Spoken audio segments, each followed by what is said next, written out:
नमस्कार मैत्रिणो, मी आहे ना या उन्हाळ्यात आहे ना असं छोटंसं मटकं माझ्या घरी आणलेलं आहे. तर तुम्हाला आहे ना ते कसं स्वच्छ करायचं ते मी तुम्हाला सांगत आहे. जर आहे ना आपल्या घरी असा स्क्रब असेल तर त्या स्क्रबनं छान असं आतून बाहेरून साफ करायचं आणि किती गढूळ पाणी निघलेलं आहे ते तुम्ही बघू शकता. आणि जर असा स्क्रब नसेल तर तुम्ही आहे ना नारळाच्या शेंडीनं पण ते साफ करू शकता बिना लिक्विडचं आणि बिना साबणाचं, कारण की त्याच्यामध्ये ओपन पोर्स असतात तर ते साबू त्याच्यामध्ये जाऊ शकतं आणि आपण पिण्याचं पाणी भरल्यानंतर ते पाण्याची चव बिघडू शकते. तर आता आहे ना मी स्वच्छ धुवून घेतलं आणि छान असं पाणी भरून घेतलेलं आहे. आता रात्रभर ठेवणार आहे की किती पाणी त्याच्यामध्ये राहते, किती झिरपते ते बघूया.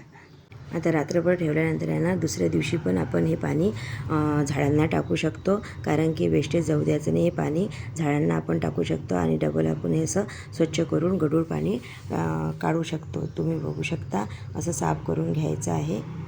रात्रभर ठेवल्यानंतर आहे ना 1-1.5 तांब्या पाणी कमी झालेलं होतं.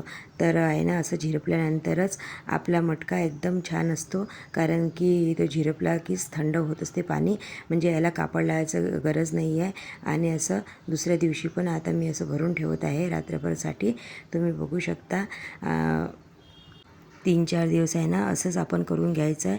पाणी काढून टाकायचं आणि स्वच्छ धुवून दुसरं पाणी त्याच्यामध्ये भरून घ्यायचं आहे. मटक्यातलं पाणी आहे ना आरोग्यासाठी चांगलं असते.